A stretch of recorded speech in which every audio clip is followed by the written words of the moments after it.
Connaissez-vous l'histoire de Gédéon, un des personnages de l'Ancien Testament? Je vais vous présenter son histoire aujourd'hui. D'abord, Gédéon signifie littéralement frappeur ou bagarreur. Et vous allez retrouver son histoire dans le livre des Juges dans l'Ancien Testament.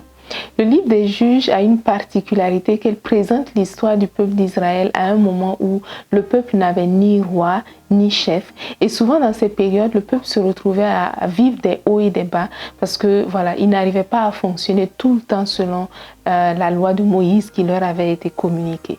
Donc, l'histoire de Gédéon commence à un moment où le peuple d'Israël connaît une de ses époques les plus difficiles. Pendant cette période, ils sont sous la domination des Madianites, qui sont un peuple issu de l'un des fils d'Abraham. Donc Madian était un des fils d'Abraham qu'il a eu avec sa deuxième épouse qui s'appelait Ketura, épouse qu'il a prise après la mort de Sarah, sa première femme. Regardons de près dans quelle situation Gédéon a fait preuve d'une foi extraordinaire que nous pouvons imiter aujourd'hui. Donc, lisons dans Juges au chapitre 7, les versets 9 à 15. Je vais sauter certains de ces passages afin de gagner en temps. L'Éternel dit à Gédéon pendant cette nuit-là, « Lève-toi, descends au camp, car je l'ai livré entre tes mains. Si tu crains de descendre, descends vers le camp avec Pura, ton serviteur. Tu écouteras ce qu'ils diront, et après cela, tes mains seront fortifiées. Descends donc au camp. » Il, c'est-à-dire Gédéon, descendit avec Pura son serviteur jusqu'aux avant-postes du camp.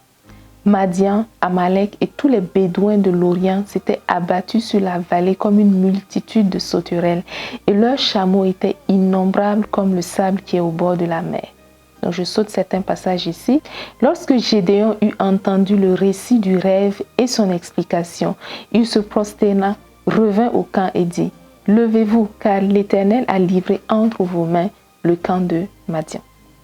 Donc, voici ce qui s'est passé. Quand l'ange a parlé à Gédéon pour l'encourager à se lever afin de délivrer le peuple d'Israël, Gédéon va publier l'annonce et beaucoup de personnes vont se rassembler à ses côtés pour aller en guerre contre l'ennemi. Donc, le premier appel qu'il a effectué, il s'est retrouvé avec 32 000 volontaires à ses côtés.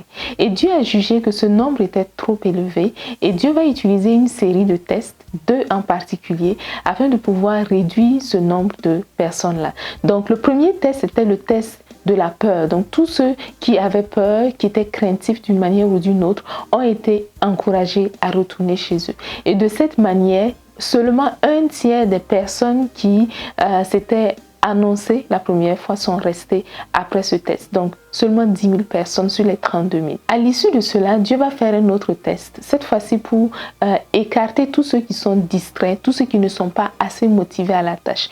Et après ce test-là, il va se retrouver seulement avec 300 personnes. Et ce sont ces 300 personnes qu'il va envoyer avec Gédéon afin de délivrer tout le peuple d'Israël.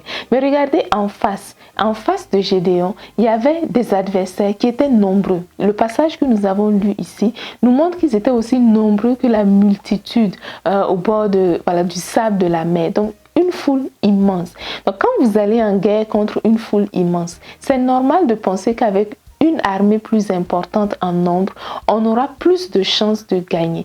Mais regardez que Gédéon vient de voir son armée passer de 32 000 à seulement 300 personnes. Donc avec seulement 300 personnes, il devait croire que Dieu allait quand même lui donner la victoire. Et avec ces 300 personnes, il allait affronter une multitude de personnes et remporter la victoire sur Madian pour la délivrance du peuple d'Israël. Donc il fallait que Gédéon fasse preuve d'une foi grande afin de pouvoir croire que ce que le Seigneur lui avait communiqué s'accomplirait comme il le lui avait annoncé. Mais marcher par la foi va être très difficile quand on veut marcher dans la chair. Parce que dans la chair, on va regarder la multitude et on va voir que ce que l'on a est très petit par rapport à cette multitude. Au contraire, nous devons nous appuyer sur ce que le Seigneur a dit. Et regardez ce que Dieu a fait dans cette situation. Il a permis à Gédéon d'entendre d'autres éléments afin que sa foi soit encouragée. De cette même manière, le Seigneur permettra dans nos vies que nous vivions des expériences qui vont nous encourager à développer cette foi foi au fur et à mesure. Et lorsque nous serons en face de situations difficiles, le souvenir de ces choses, les paroles que le Seigneur nous aura dites dans le passé vont résonner encore en nous et cela va nous encourager à marcher encore une fois dans cette même foi qui nous caractérisait et qui caractérise la volonté de Dieu.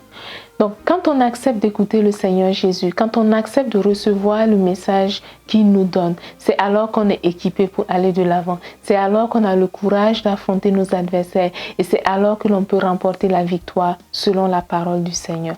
Donc, l'histoire que je vous ai relatée aujourd'hui de Gédéon vous montre que nous pouvons avoir foi en Dieu, même si les situations sont difficiles, parce que le Seigneur est avec nous. La foi de Gédéon lui a donné une victoire éclatante et en imitant cette foi, nous aussi, nous aurons de grandes victoires dans les situations auxquelles nous faisons face dans notre quotidien. Retenez une chose toutefois, l'histoire de Gédéon nous est présentée ici comme un exemple. Mais celui qui est notre modèle par excellence, que nous devons chercher à imiter par excellence, c'est Jésus.